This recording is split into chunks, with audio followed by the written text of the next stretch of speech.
오늘 새벽 우리에게 주신 하나님의 말씀은 에스겔 13장입니다. 제 13장.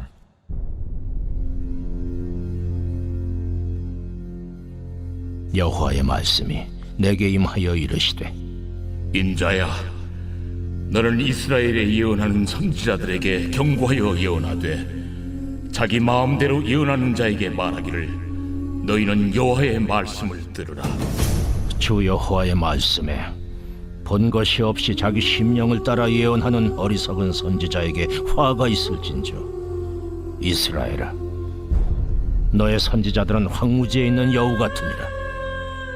너희 선지자들이 성 무너진 곳에 올라가지도 아니하였으며, 이스라엘 족속을 위하여 여호와의 날에 전쟁에서 견디게 하려고 성벽을 수축하지도 아니하였느니라. 여호와께서 말씀하셨다고 하는 자들이 허탄한 것과 거짓된 점괘를 보며 사람들에게 그 말이 확실히 이루어지기를 바라게 하거니와, 그들은 여호와가 보낸 자가 아니라 너희가 말하기는 여호와의 말씀이라 하여도 내가 말한 것이 아닌즉 어찌 허탄한 묵시를 보며 거짓된 점괘를 말한 것이 아니냐. 그러므로 주 여호와께서 이같이 말씀하셨느니라. 너희가 허탄한 것을 말하며 거짓된 것을 보았은즉 내가 너희를 치리라. 주 여호와의 말씀이니라. 그 선지자들이 허탄한 묵시를 보며 거짓 것을 점쳤으니 내 손이 그들을 쳐서 내 백성의 공회에 들어오지 못하게 하며 이스라엘 족속의 호적에도 기록되지 못하게 하며 이스라엘 땅에도 들어가지 못하게 하리니 너희가 나를 여호와인 줄 알리라. 이렇게 칠 것은 그들이 내 백성을 유혹하여 평강이 없으나 평강이 있다 함이라. 어떤 사람이 담을 쌓을 때에 그들이 회치를 하는도다. 그러므로 너는 회치하는 자에게 이르기를, 그것이 무너지리라. 폭우가 내리며 큰 우박덩이가 떨어지며 폭풍이 몰아치리니 그 담이 무너진즉 어떤 사람이 너희에게 말하기를, 그것에 칠한 회가 어디 있느냐 하지 아니하겠느냐. 그러므로 나 주 여호와가 말하노라. 내가 분노하여 폭풍을 퍼붓고 내가 진노하여 폭우를 내리고 분노하여 큰 우박 덩어리로 무너뜨리리라. 회칠한 담을 내가 이렇게 허물어서 땅에 넘어뜨리고 그 기초를 드러낼 것이라. 담이 무너진즉 너희가 그 가운데서 망하리니 나를 여호와인 줄 알리라. 이와 같이 내가 내 노를 담과 회칠한 자에게 모두 이루고 또 너희에게 말하기를, 담도 없어지고 칠한 자들도 없어졌다 하리니 이들은 예루살렘에 대하여 예언하기를, 평강이 없으나 평강의 묵시를 보았다고 하는 이스라엘의 선지자들이니라. 주 여호와의 말씀이니라.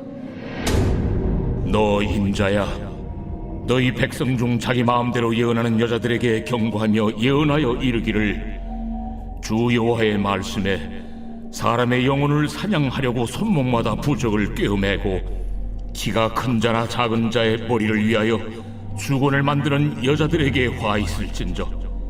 너희가 어찌하여 내 백성의 영혼은 사냥하면서 자기를 위하여는 영혼을 살리려 하느냐. 너희가 두어 금 보리와 두어 조각 떡을 위하여 나를 내 백성 가운데서 욕되게 하여 거짓말을 고지 듣는 내 백성에게 너희가 거짓말을 지어내어 죽지 아니할 영혼을 죽이고 살지 못할 영혼을 살리는도다. 그러므로 나 주 여호와가 이같이 말하노라. 너희가 새를 사냥하듯 영혼들을 사냥하는 그 부적을 내가 너희 팔에서 떼어버리고 너희가 새처럼 사냥한 그 영혼들을 놓아주며 또 너희 수건을 찢고 내 백성을 너희 손에서 건지고 다시는 너희 손에 사냥물이 되지 아니하게 하리니 내가 여호와인 줄을 너희가 아니라.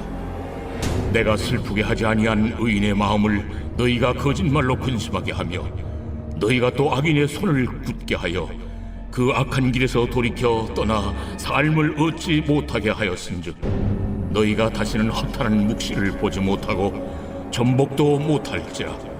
내가 내 백성을 너희 손에서 건져내리니 내가 여호와인 줄을 너희가 아니라 하라. 오늘 새벽에도 하나님의 은혜와 평강이 함께하기를 축복합니다.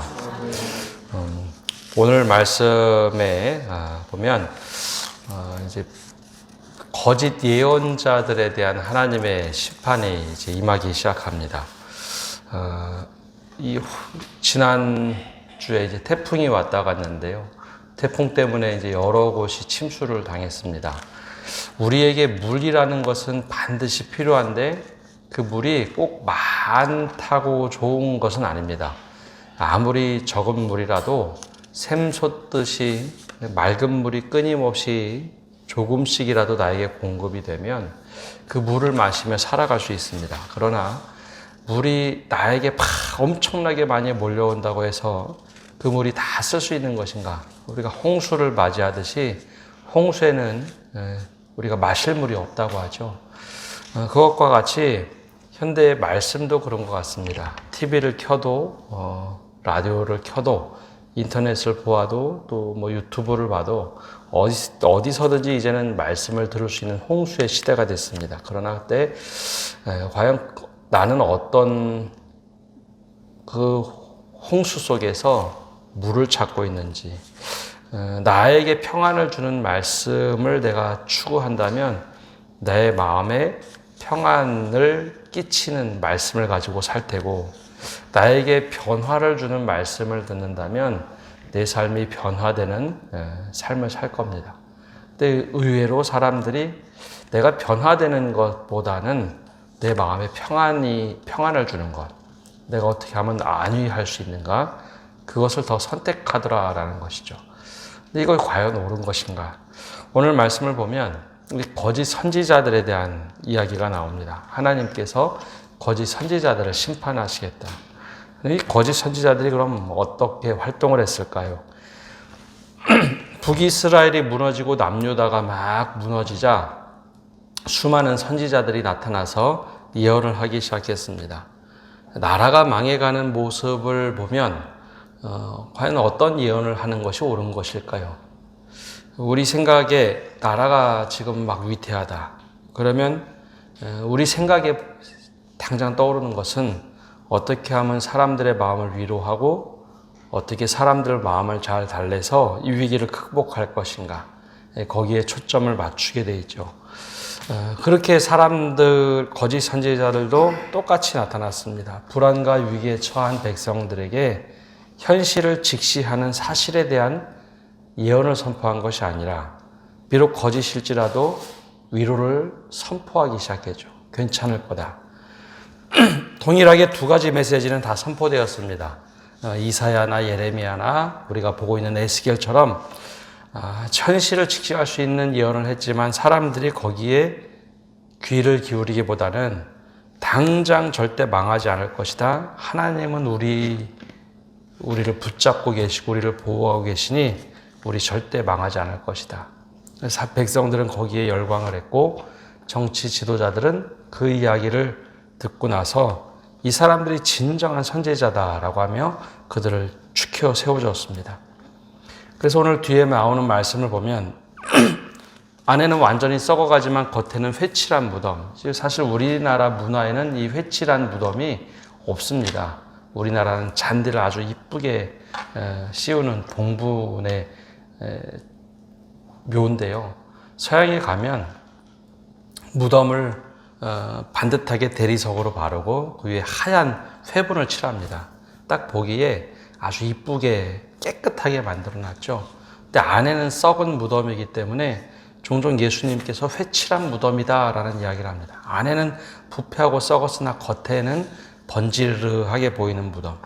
오늘 바로 이 거짓 선지자들을 회칠한 무덤에 또 회칠한 자들의 비유를 합니다. 왜냐? 겉이 번지르르하다고 해서 그것이 결코 좋은 것이 아니다라는 것이죠. 그래서 오늘 이 거짓 선지자들에 대한 예언을 하나님께서 에스겔에게 선포하라라고 말씀합니다. 그 목적은 단 하나입니다. 하나님이 하나님 되심을 알게 하겠다라는 것이죠. 오늘 본문에는 두 부류의 사람이 나옵니다. 한 부류는 1절에서 16절까지는 남자 예언자들입니다. 그리고 17절에서 23절까지는 여자 예언자들, 이 두 부류에 대해서 하나님이 에스겔에게 가서 또 이 말씀을 선포하라. 그럼 남자 예언자들에게 1절에서 16절까지 선포한 것은 무엇인가? 크게 세 가지, 네 가지로 나눠볼 수 있는데, 첫 번째는 그들이 본 것 없이 마음대로 사람들이 원하는 것을 예언하는 자들이었다라는 겁니다. 그래서 어리석은 자다, 여우와 같다라고 얘기합니다. 본 것이 없다라고 한 이유는 그 당시에 이제 선지자들이 예언하는 그 문화 때문에 그렇습니다. 지금은 우리가 하나님 말씀, 이 성경을 가지고 있죠.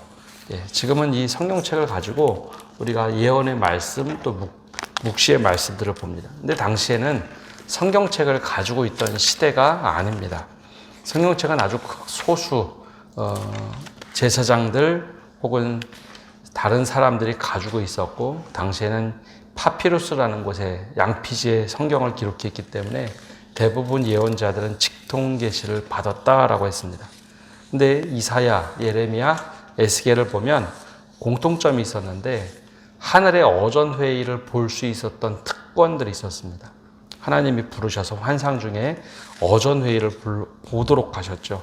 이게 바로 이제 보았다라는 겁니다. 근데 거짓 예언자들은 본 것도 없고, 이것이 하나님의 뜻이야 라고 하는데, 사람들이 원하는, 또 자신들이 이렇게 얘기하면 사람들이 좋아하겠구나 하는 말을 했던 사람들입니다. 그래서 본 것 없이 자기 마음대로, 즉 성령에 이끌리는 것이 아니라 자기들이 원하는 것들을 전했죠. 그러면 사람들이 거기에 위로를 받고 선지자들을 도와주고 같이 공생 관계를 만들었습니다. 그래서 이들을 보고 여우와 같다라고 얘기합니다. 여우는 허물기를 좋아하는, 그리고 누구를 속이기를 좋아하는 존재로 쓰여집니다. 그러니 이들의 예언을 듣고 사람들이 위안을 얻으나 결국 패망의 길로 가도록 하더라라는 것이죠.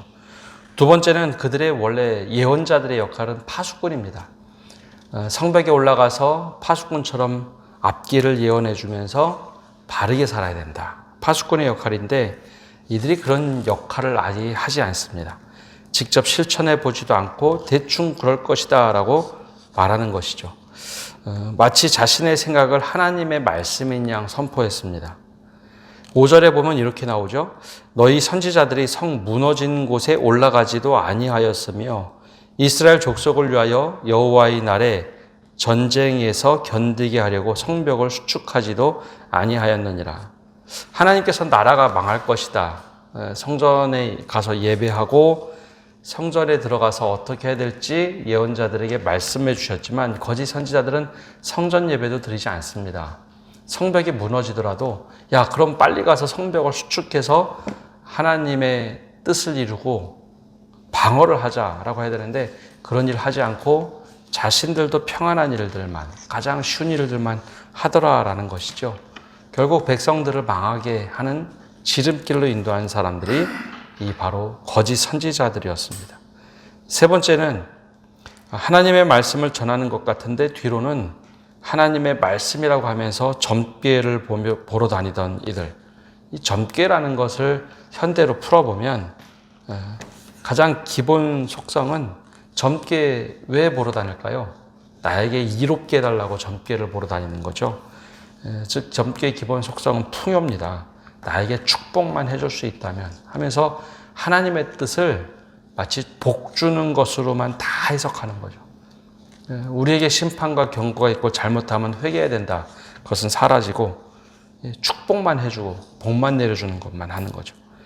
이렇게 거짓 선지자들이 활동을 했습니다. 바로 이들에게 너희들 담장을 사람들이 세우면 거기다가 하얗게 회칠하고 야 이거 너무 깨끗하니 이거 영원히 갈 거야. 벽돌이 아니라 그냥 대충 흙으로 세운 담이 비가 오면 어떻게 될까요? 거기 아무리 회칠을 한다 하더라도 석회가 다 녹아내리겠죠. 바로 하나님께서 그 말씀을 하십니다. 아무리 네가 담을 세워도 사람들이 담을 세워도 거기 하얗게 회칠했다고 깨끗한 게 아니다. 하나님이 비를 내리시면 그거 다 무너뜨리실 것이다. 그래서 하나님께서 이 거짓 선지자들이 어떤 심판을 받을지 말씀을 합니다. 그럼 거짓 선지자가 처음부터 거짓 예언을 했을까요? 허탈한 말만 했을까요?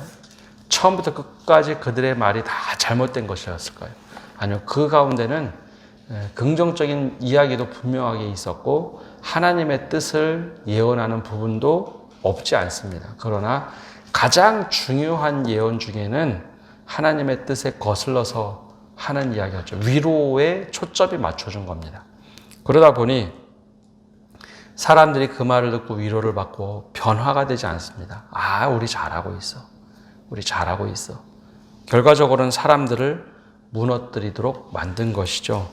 사람들에게 좋은 이야기를 하니까 사람들이 반응하고 그들을 도와주고 절대 무너지지 않는 철옹성을 만든 겁니다. 그래서 결국 하나님께서 그들을 심판하시겠다 말씀하시는데 8절에서 11절까지 그들에 대한 심판이 나옵니다. 허탄한 것을 말하고 거짓된 것을 보았은즉 내가 너희를 치리라. 그리고 나서 더 강력하게 말씀하신 것은 거짓 선지자들은 오히려 백성의 공회에 들어올 수도 없고 호적에도 기록되지 못하고 이스라엘 땅에도 들어가지 못하리라. 이게 무슨 말인가 하면 에스겔은 이미 포로로 끌려온 사람입니다.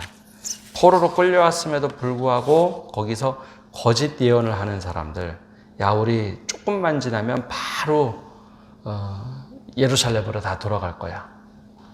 거짓된 꿈만 막 얘기해 준 거죠. 바로 돌아갈 거야. 좀만 버텨라. 좀만 버텨라. 근데 그들이 점괘를 보면서 그렇게 거짓 예언을 했다는 것이죠. 결국 하나님께서는 너희들 같은 선지자들은 이스라엘 땅에 들어가면 안 돼. 오히려 백성의 공회도 들어오면 안 돼. 호적에도 올리면 안 돼. 끊어버리시겠다. 그리고 평강이 없으나 평강이 있다는 사람들, 그들을 하나님께서 치시면서 하나님이 하나님 되심을 드러내시겠다. 그러니까 잘못된 예언을 하면 먼저 그들을 치시겠다라는 겁니다. 그리고 18절에서 23절까지는 이번에는 거짓 예언하는 여인들에 대한 말씀입니다. 그들의 특징은 보통 세 가지 정도로 나타납니다. 자신들의 이익을 위해서 사람들을 이용하는 사람들입니다. 예언을 해주고 자신들이 돈을 받죠. 그런 사람들이 굉장히 위험한 사람들입니다. 다른 사람들이 어떻게 망가지던 그것은 중요하지 않습니다. 내 이익을 위해서 예언하는 사람들. 여인들 중에 그런 여인들이 많았죠. 19절에도 보면 이들의 특징은 하나님의 영광을 가리는 사람들입니다. 자신들의 잘못된 행동을 통해 하나님이 오히려 욕먹게 하는 거죠. 자신들이 비난받을 것을 자신들이 비난받지 않고 하나님이 잘못하신 것처럼 모든 비난의 화살이 하나님께로 돌아가도록 하는 것. 그러니까 예언을 하면서도 자신의 잘못을 깨닫지 못하는 사람들의 모습입니다. 22절의 특징을 보면 하나님이 의롭다고 하는 사람들을 오히려 마음 아프게 하고 오히려 악한 자들의 손을 굳게 해서 의로운 사람들이 무너지도록 하는 것. 이게 바로 이제 여인들, 거짓된 예언을 하는데 여인들의 모습이었죠. 그래서 이 잘못된 예언을 하다 보니 오히려 의롭게 사는 사람들이 위축되고 무너지도록 하고 악한 사람들이 오히려 잘되도록 만드는 길을 열어주었습니다. 이 거짓된 예언의 특징은 하나님이 원하시는 일과 정반대로 하는 사람들이었죠. 이 당시에도 선지학교가 있었는데 이 선지학교에서 교육을 받은 사람들이 아니라 자칭 선지자라 하는 사람들이 이런 얘기를 정말 많이 했습니다. 그래서 하나님께서는 그들의 이야기를 보시면서 오랫동안 지켜보시다 도저히 안 되겠다. 너희들은 이 땅에서 생명이 끊어져야지 고향에 돌아가서 거짓된 예언을 하면 안 된다. 하나님의 심판이 있으리라 에스겔을 통해서 말하라 라고 합니다. 근데 우리가 그러면 현대는 이런 상황을 어떻게 바라봐야 될까요? 그래서 신약 성경에 보면 베레와 사람들이 등장을 합니다. 신약 성경에도 보면 복음을 증거하러 다니는 사람들, 하나님의 말씀을 증거하러 다니는 사람들이 있었는데 이 베레아 사람들을 어떻게 표현했는가 하면 저 말씀이 정말 하나님의 말씀인가? 저게 정말 성경에서 말하고 있는 전체 맥락과 같은 말씀인가? 스스로 상고해봤고 그 말씀을 분별할 수 있는 지혜가 있었다라고 하는 거죠. 그래서 베레아 사람들의 그 지혜를 닮아가라라고 우리들에게 권면을 합니다. 현대에도 이제 홍수처럼 막 쏟아지는 수많은 말씀들 중에 위로의 말씀 정말 중요합니다.